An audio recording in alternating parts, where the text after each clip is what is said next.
Okay, so in this lesson, I want to talk about voice and sound. Okay, so let's talk first about voice. Now, voice is how you speak.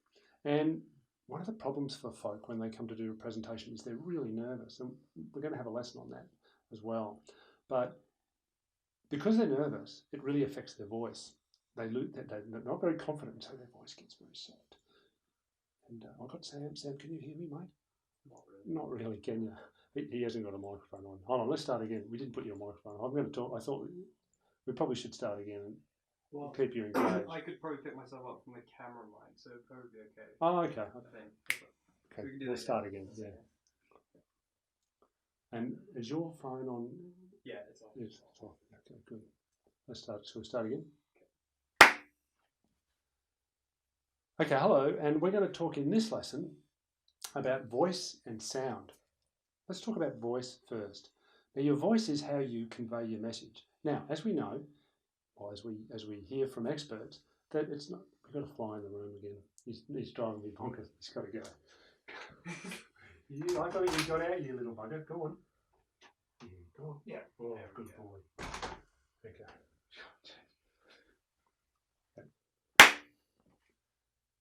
Okay, in this lesson, we're going to talk about voice and sound. Let's talk first about voice.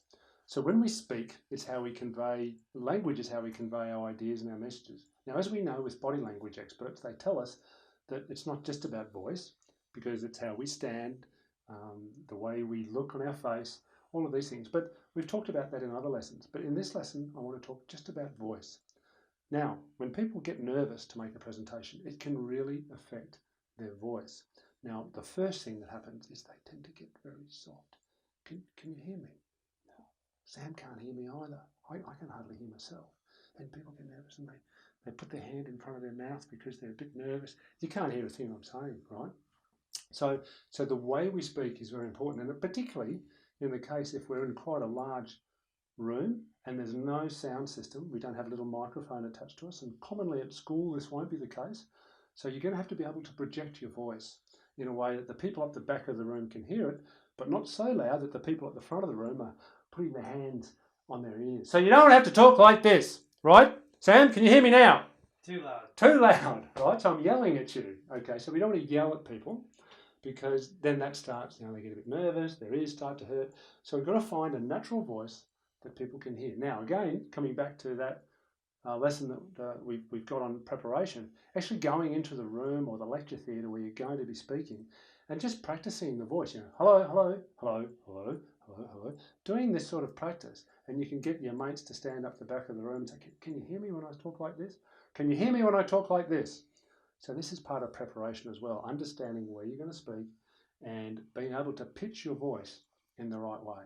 So that's one thing, is about volume of voice. Very important. Okay, no yelling, but no whispering either. You don't want to whisper because people can't hear you. Okay, no whispering. What else is important? Well, okay, so we want to convey confidence. We want to convey that we understand our message. So tone is really important. You've got to sound confident. You've got to sound like you know what you're talking about. You reckon I sound like I know what I'm talking about, Sam? Yes. He reckons I do. Now, it might be a bit of a front. You may not know what you're talking about. You may be making it up. Well, I'm sure that's not the case because you've done all your research into your subject. But the key thing is to at least sound like you know what you're talking about. So you've got to sound confident. So the tone of your voice is really important. You don't want to be, sort of grumpy about it. Well, I'm going to tell you here today about presentation skills, and your body language. You see how I look a bit angry. No, you've got to look confident. So the voice and the tone and your body language all go together to create this impression of confidence, of knowing your subject, and the audience get engaged because you're talking to them in a way that makes them feel like you're really interested in talking to them. So that's really important too. I've already mentioned it, but I'm just going to touch on it again. Mumbling. We don't want to mumble and just put our hands in front of our mouth. And the same thing goes with notes. I did this in another lecture where you put your notes in front of your mouth. People can't see your mouth, and it's sort of, particularly if you've got too many notes, it can get in the way and it can actually block your voice, so people up the back end of the room can't hear. So these are really, really important. So coming back to body language itself affects your voice. Okay, so I'm standing up like this. I've got my arms open, my chest is open, so that I can get oxygen in there and my voice is able to come out very strongly. Whereas if you're nervous and you're like this, you're all closed, your chest is all closed, your shoulders are closed, and it makes it a lot harder for you to speak really loudly and confidently. So, there's a real difference between your body language when you're like this and your body language when you're open and being able to express yourself. Okay, so standing up confident, projecting your voice to the back of the room, all of these things are really important. So voice. Another thing to practice at home when you're in front of the mirror or with your friends, and ask them if they can hear you. Yeah? Don't forget the preparation in the lab. So that's voice. Let's talk quickly about sound, because when I say sound, I'm really thinking around your media, when you're putting on media. And I tell you what, it's so common when you go to a presentation and they show a video, they haven't checked the sound system, and you go, boom, and it comes in, oh my God, and everyone's having their ears, and it's just so loud, and everyone's going, where's the volume? They don't know where the volume switch is, and everyone's going, oh no, it's awful. So they're not watching your video, they're having real trouble with painful ears. And of course, sometimes it's the opposite. They haven't done the preparation, and either there's no sound because the sound system's not working, or the volume's down so low that the people are like, they can't hear it. And again, you've lost that opportunity to convey your message, and you've got to stop and you've got to start again, or you've got to just sit there and say, I really hope this is over soon because it's not working. And you start being nervous. You know your presentation's gone off on the wrong direction, and you've got to try and get it back. Okay, now these things can happen, but again, with that preparation, you can make sure that you've plugged in your sound system, you've plugged in your computer, you've tested it, the sound system's A, working, and B, at the right level. Okay.